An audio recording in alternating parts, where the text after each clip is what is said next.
This video is for ages 13 up because I love how they joke about how they put cat ears on Hot Shot's model. Hot Shot! Hot Shot, you gotta wake up! Please, you got to! Something just happened. Hello everyone, this is Nichelle here with another video on Energon and a deep dive analysis on Hot Shot. This is a filler episode before uploading part 3 and a finale of Energon Optimus Prime. You guys commented and gave me great feedback what should come first. The demand that I should talk about Hot Shot's role in Energon Superlink. This is going to be a short one in this deep analysis, as I only need one video to talk about Energon Hot Shot. If there's more details or retrospective that I could grant a part 2 that I didn't notice, let me know and I'll sub it into my larger projects. With that being said, we will go with this analysis. What I have watched and rewatched the show in English and Japanese is that Hot Shot really takes a minor role in the show compared to Optimus, Roadbuster, and Kicker. When you establish a show with so many characters and adding more to the show, it gets pretty overwhelming and it's tough to keep Hot Shot having more appearances in the show. Nonetheless, he's still a fan favorite in what he does now. He's less hot-headed than he is in Armada and has matured since the 10-year gap of rebuilding Cybertron with the Autobots. In the beginning of the show, he's stationed on Earth with the former Decepticon, Demolisher, while also taking care of Kicker and his family in Ocean City, while their father is researching Energon with Rad back at Cybertron.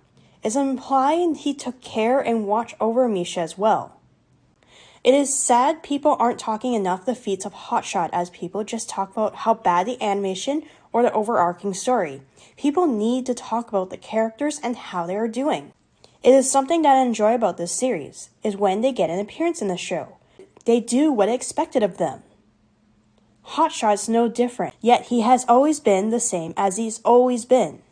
It's an air of familiarity, as he and Skyfire are only the characters stayed with Convoy the entire time, that I can appreciate, as Red Alert and Scavenger and various other Armada characters don't have an appearance or even mention them again. So I am glad they kept Hot Shot's character in the show with some upgrades to his character that a lot of people don't enjoy, but I do. He streamlined his sports car look and now he has cat ears. I don't really mind his shoulder pads. I think it adds charm to his 3D model. As I said, I still have problems who is who in the show, and it's tough because of the color. Hot Shot really stands out in the crowd unless he's behind the same colored character like Rodimus. Other than that, I have no problems about Hot Shot's new design.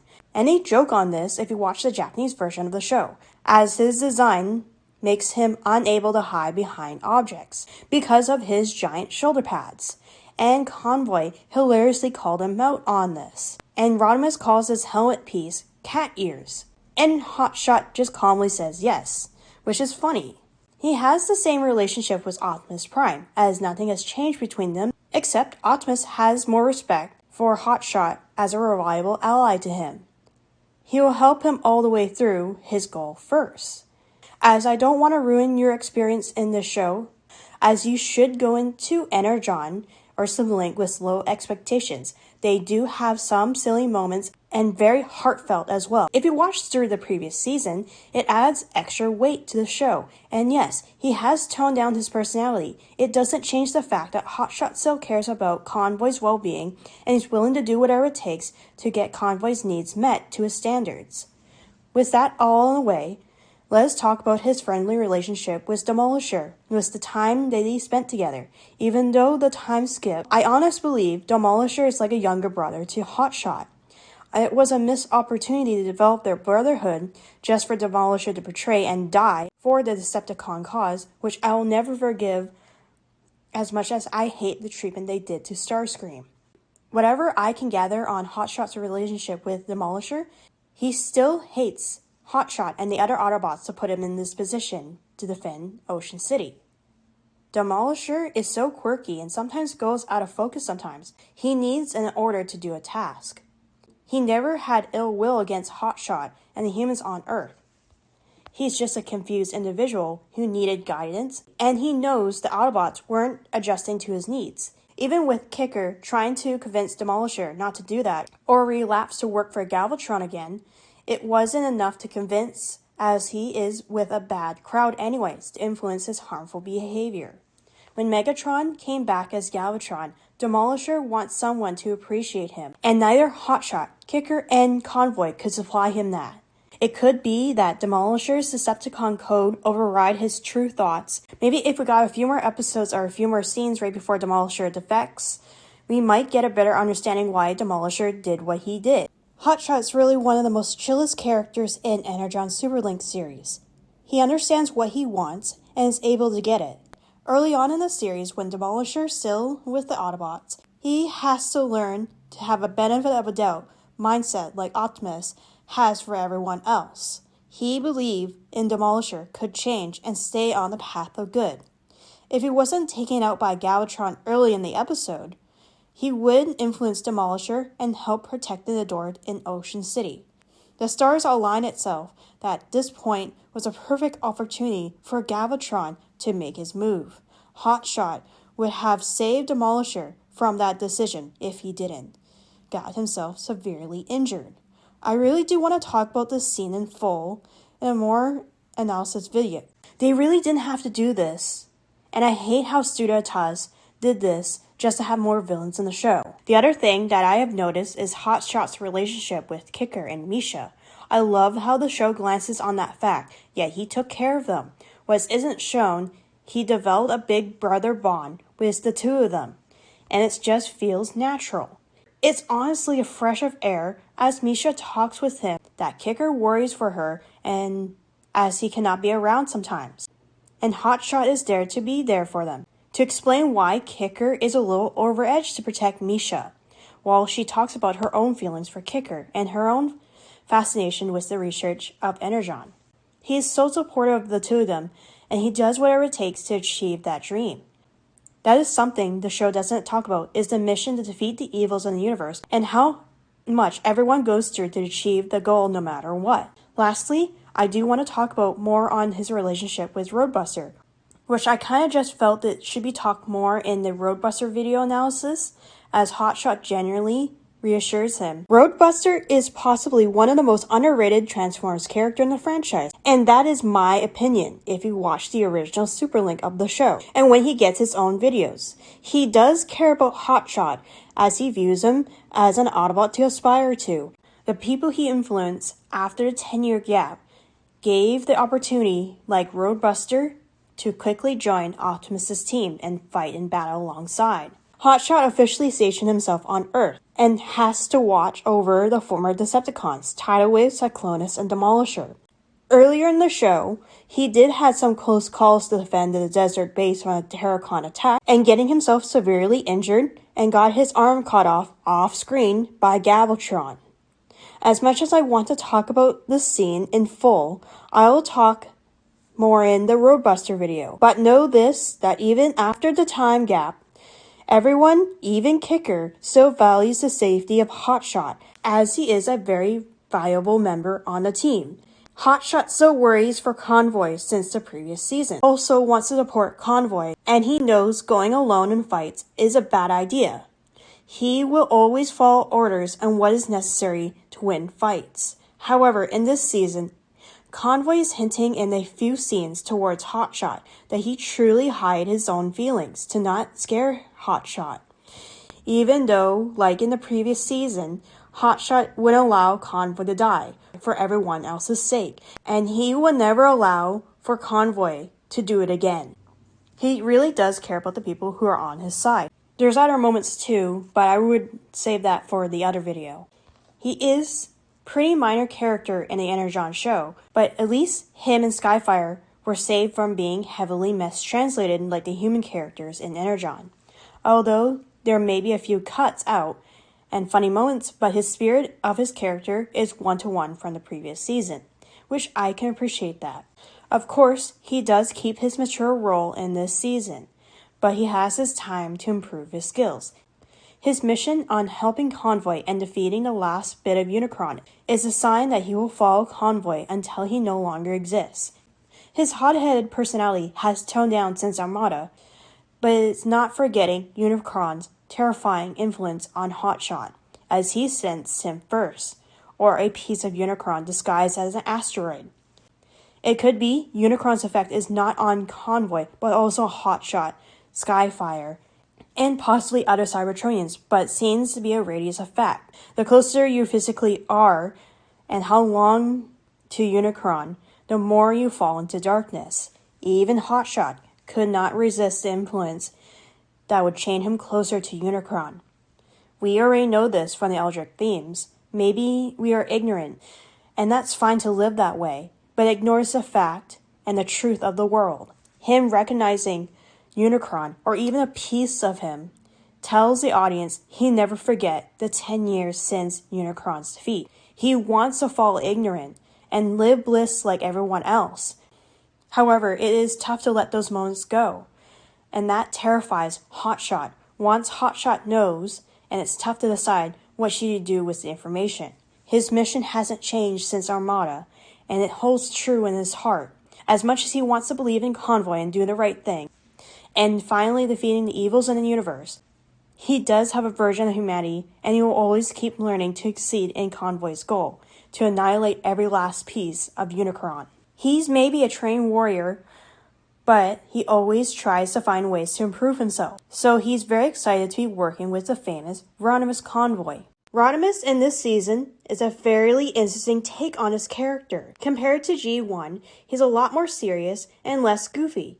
His level of respect is very high, as Hot Shot is a fanboy of Rodimus, and the things that he has done also grant him the name Rodimus Convoy. So Rodimus can also hold the matrix of leadership in the show, if he could.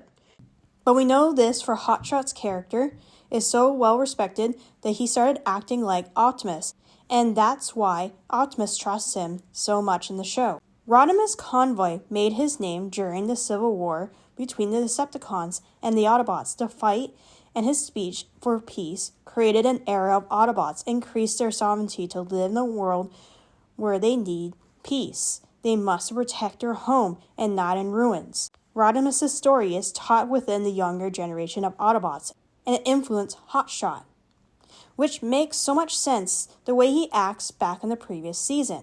His love for Cybertron and protecting it came from Rodimus' teachings, and how the Autobots told his story to other Autobots. You can tell the other writers wanted a different take on Rodimus' character. He is the one who left to spread their beliefs, while Convoy stand in the ongoing battle with the Decepticons. It is basically up to Hot Shot, since he is influenced by his leaders, what path he should go on. That is how much Hot Shot aspires to grow even further, is earning the title Convoy in his name.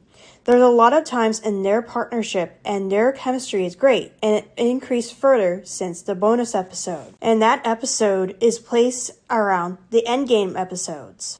He sees Rodimus as a high level of respect as Convoy. In the time of Armada, he is chosen underneath Convoy's team, and we know why Convoy chose Hot Shot from his previous failures, and knows Hot Shot still has the potential to become a great leader like him.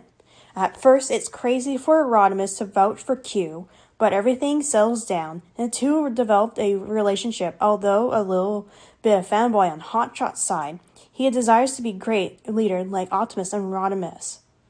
And if they continue his story, they will eventually earn his title as a Convoy, which the show never really acknowledges that, which is a missed opportunity on how they ended the show.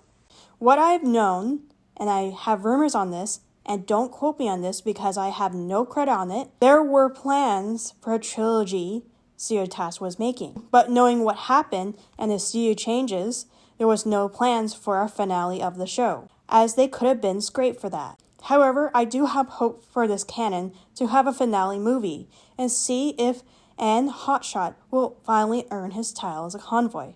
But there's always fanfics and fan art to feed into that for me anyways. We want to know how these characters are doing, and since Energon, as well we know Cybertron, is not part of the canon, technically I would like to think Cybertron show borrows some things off from the Armada in the Energon canon, or some events that needed substance to explain the Cybertron. which that would be my review of the Cybertron show and my thoughts in the video, but I'll give you a heads up on that one. Cybertron canon, the English version, is almost like Kamen Rider Akito, having Kamen Rider Kuga elements in it, where yes, they continue the canon of Armada and Energon, as they need the previous shows to make the story stronger, or the events needed to happen for the Cybertron canon. However, Armada Energon doesn't need Cybertron, as some of the new elements, like the Cyber Keys, don't particularly exist in Armada canon. I don't know, maybe I'm just not looking into this lore right, or as we know, Hot Shot does not make an appearance in Cybertron, and a completely new character, Exelon, replacing that kind of dynamic and voiced by a different character. And also explaining Double Face and Noise Maze are completely different characters than canon. I just don't get how much Cybertron just ruins a lot of the Armada/Energon lore that I kind of distance the show and just believe it's its own universe. The lack of care of North American distributors of the whole Unicron trilogy just gets on my nerves sometimes. That bought the shows and never got one person on the team to actually go through the shows properly before airing it and advertising it. I just miss how much of these characters don't get a proper conclusion on what they're doing after. They got rid of Unicron's influence, and Hot Shot and Skyfire suffered most of the characters' conclusion on what they're doing. What I believe the headcanon is that Hot Shot is recognized his feats and earned his title as a convoy, and leads a team and on his own protecting and helping worlds like convoying Rodimus would. That would seem the perfect conclusion for Hot Shot and Exilion taking his name in Cybertron show. That is, if you don't believe on Galaxy Force's separate canon, as they use another studio to animate the show, and forever believe only Micron Legend and Superlink is the true canon. I have talked negatively on Cybertron Galaxy Force just now, but I am leaving my full thoughts of the show on its own video, so be on the lookout soon. He chose the path of a Prime anyways, and since Armada accepted the fact that one day he will gain the matrix of leadership. That is why his appearance in Energon changed, albeit goofy at times. Wants to be the best on what he does, similar to Optimus, and whatever he takes to save the universe.